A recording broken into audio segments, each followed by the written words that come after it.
మరో వార్త 1891 కోట్ల బకాయిలు చెల్లించండి కేంద్ర మంత్రి ప్రహ్లాద్ జోషికి ముఖ్యమంత్రి రేవంత్ రెడ్డి వినతి. సో ఇక్కడ ఫోటో ఇచ్చారండి. కేంద్ర మంత్రి ప్రహ్లాద్ జోషికి పుష్పగుచ్చం అందజేస్తున్న మంత్రి ఉత్తమ్ కుమార్ రెడ్డి, సీఎం రేవంత్ రెడ్డి అని చెప్పేసి. సో ముఖ్యంగా రేవంత్ రెడ్డి, ఉత్తమ్ కుమార్ రెడ్డి విజ్ఞప్తి చేస్తున్నది ఒక్కటే, కేంద్ర ఆహార పౌర సరఫరాల శాఖ మంత్రికి 1891 కోట్ల బకాయిలు ఏవైతే ఉన్నాయో అది చెల్లించండి అని చెప్పేసి విజ్ఞప్తి చేశారు. ముఖ్యంగా అంటే భారత ఆహార సంస్థకు 2014-15 ఖరీఫ్ కాలంలో తెలంగాణ ప్రభుత్వం సరఫరా చేసిన బియ్యానికి సంబంధించి చెల్లించాల్సిన 1468.94 కోట్ల బకాయిలను వెంటనే విడుదల చేయాలని ముఖ్యమంత్రి రేవంత్ రెడ్డి మంత్రికి అయితే కనుక విజ్ఞప్తి చేశారు. అలాగే 2022 ఏప్రిల్లో సరఫరా చేసిన బియ్యం బకాయిలు 343.27 కోట్లను విడుదల చేయాలని కేంద్ర మంత్రికి సీఎం విజ్ఞప్తి చేశారు.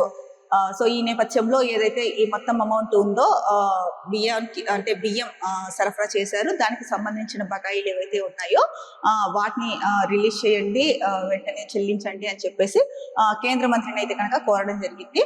మరి కేంద్ర మంత్రి వీటిని ఆహార పౌర సరఫరాల శాఖ మంత్రిని అయితే విజ్ఞప్తి చేయడం జరిగింది. మరి దీనిపైన ఆయన ఎప్పట్లోగా ఈ నిధులను రిలీజ్ చేస్తారు ఏంటి అన్నది మంత్రివర్గంతో చర్చించిన తర్వాత నిర్ణయం తీసుకుంటారా కేంద్రంలో, లేకపోతే కనుక వెంటనే బకాయిలు రిలీజ్ చేస్తారా, ఎప్పట్లోగా చేస్తారు అన్నదైతే కనుక వేచి చూడాలి.